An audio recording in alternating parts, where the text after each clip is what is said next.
তো গরম, কিচ্ছু খেতে ভালো লাগছে না, কি যে খাওয়া যায় কিছু বুঝতে পারছি না।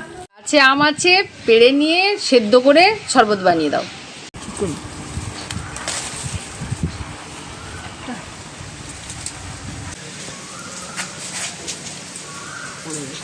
আমাদের কাছে আম পেড়ে নিয়েছি, এবার এটা শরবত বানিয়ে আপনাদেরকে দেখাচ্ছি।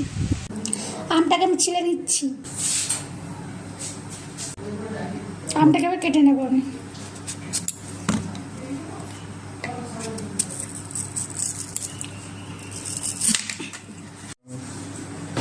আমটাকে আমি কেটে নিয়েছি, এবার আমটাকে ভালো করে ধুয়ে নিয়ে আমটা সেদ্ধ করতে চাপা দেবো। আমটাকে আমি সেদ্ধ করতে বসিয়ে দিলাম, আমটা তো একটু সেদ্ধ দেখে নেবো আমার সেদ্ধ হয়েছে কিনা। দেখুন আমগুলো সেদ্ধ হয়ে গেছে, এবার আমগুলো নামিয়ে দেবো।